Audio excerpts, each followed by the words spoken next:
Selamat mendengarkan podcast ini. Shalom saudara sekalian, salam sejahtera. Kebenaran hari ini berjudul Perjuangan dalam Pendamaian. Suatu hari nanti ada orang-orang yang sangat menyesal dalam ketakutan dan kegentaran yang hebat karena mereka tidak pernah bisa bertemu dengan Bapa di surga. Mereka tidak diperkenankan masuk ke dalam rumah Bapa.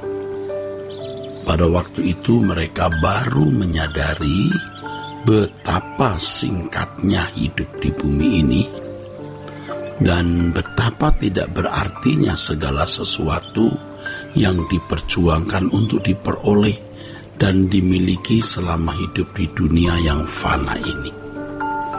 Pada waktu itu orang juga baru menyadari betapa jahat dan liciknya kuasa kegelapan yang telah berhasil menipu dirinya.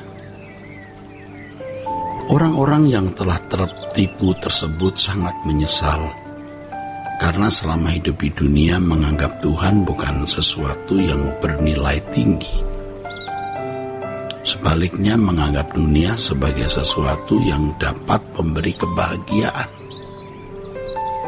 Saudara, di hadapan tata pengadilan Kristus, tidak ada orang yang dapat membanggakan diri atau menjadi sombong. Selama di bumi ini seseorang bisa membusungkan dada dan merasa dirinya kuat atau merasa tidak membutuhkan Allah. Orang-orang seperti ini mengandalkan kekuatan uang atau kekayaan dunia yang semua itu dikatakan oleh firman Tuhan sebagai mamon yang tidak jujur. Ya, saudara. Mamon yang tidak jujur artinya sesuatu yang menipu. Kuasa kegelapan menggunakan uang atau harta dunia ini sebagai umpan untuk menipu atau memperdaya manusia, ya, agar dapat menggiringnya masuk ke dalam kegelapan abadi, ya. Orang-orang yang mengandalkan uang atau harta dunia adalah orang-orang yang tidak mungkin berjalan dengan Allah. Sebab ya mereka mengeliminasi, ya. Mereka mengasingkan Allah dari hidup mereka. Semua waktu dan kesempatan yang mereka miliki hanya mereka gunakan untuk mencari kesenangan diri sendiri tanpa persekutuan dengan Allah. Saudara, oleh sebab itu kesempatan yang masih ada untuk berjalan dengan Allah hendaknya tidak disia-siakan. Kesempatan yang Tuhan berikan ini kesempatan yang tidak bisa dibeli, ya, diberikan oleh Allah sebagai anugerah, saudara. Nanti kalau sudah meninggal dunia di hadapan pengadilan Tuhan, ya tidak ada kesempatan lagi untuk berdamai dan berjalan dengan Allah. Nah, kita tidak boleh disesatkan oleh doktrin yang mengisyaratkan atau mengesankan bahwa kalau Yesus sudah mati di kayu salib bagi kita, maka semua sudah selesai di kayu salib, tidak dibutuhkan respon kita sama sekali. Ini ajaran yang tidak tepat. Diajarkan oleh mereka bahwa kurban Yesus sudah mendamaikan kita dengan Allah, dan jika kita telah diperdamaikan dengan Allah, maka tidak perlu ada usaha apapun dari pihak kita untuk mengisi perdamaian itu atau pendamaian itu. Ya, saudara, memang ada bagian yang sudah selesai di kayu salib, yaitu yang menjadi tanggung jawab Yesus di hadapan Bapa. Tapi bagian kita belum selesai. Ya, bagian kita belum selesai, saudara. Kematian Yesus di kayu salib memperdamaikan kita dengan Allah. Tetapi hal itu tidak otomatis membuat kita sudah benar-benar berkeadaan berdamai dengan Allah secara ideal, yaitu hidup berjalan dengan Allah. Belum. Ada tanggung jawab bagi orang percaya untuk bertumbuh dalam kedewasaan rohani. agar bisa berdamai dengan Allah secara benar atau berjalan dengan Allah secara ideal sesuai dengan kehendak Allah, sesuai dengan standar Allah. Dalam hal ini ada tanggung jawab yang harus kita penuhi sebagai umat pilihan.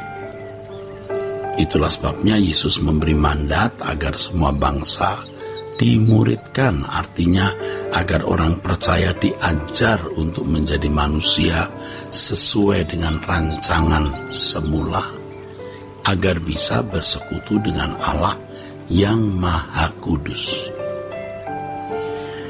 Karena merasa sudah berdamai dengan Allah dan berkeyakinan bahwa dirinya pasti sudah menjadi anak-anak Allah, dan meyakini kalau meninggal dunia nanti pasti boleh masuk surga, maka banyak, saudara, orang Kristen yang tidak sungguh-sungguh berjuang untuk menjadi anak-anak Allah, tidak sungguh-sungguh berjuang untuk bertumbuh menjadi anak-anak Allah. Mereka adalah orang-orang yang tidak mengerjakan keselamatannya dengan takut dan gentar.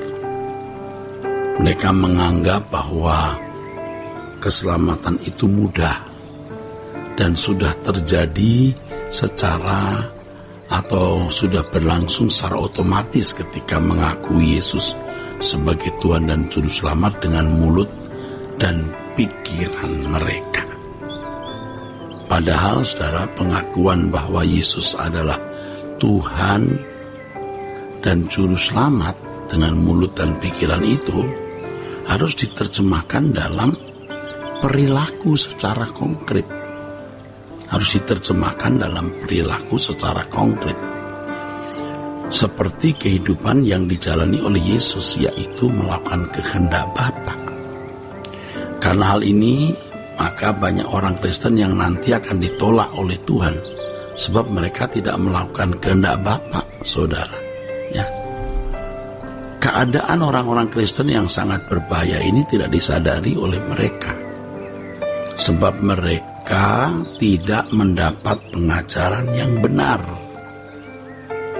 Mereka telah diparkir oleh gereja dan para teolog di dunia ini dalam ketenangan semu.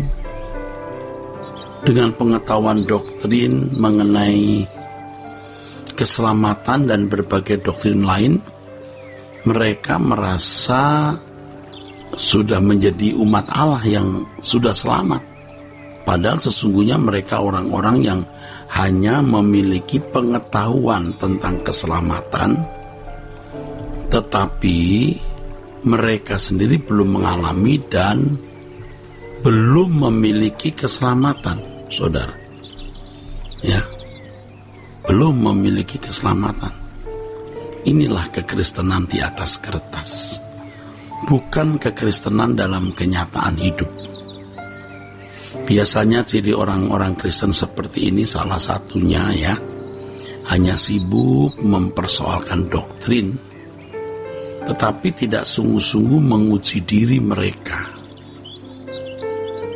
Tidak sungguh-sungguh memeriksa diri mereka. Apakah mereka sudah benar-benar serupa dengan Yesus? Nah, kalau pembicara-pembicara di mimbar mereka hanya teori belaka, maka kehidupan jemaat, saudara, yang mendengar mereka menjadi palsu semata-mata. Nah, dari hal ini terjadi kemerosotan dalam kehidupan jemaat Tuhan sejak beberapa abad yang lalu. Puji Tuhan, saudara, kiranya kebenaran hari ini memberkati saudara-saudara sekalian. Sola Gracia.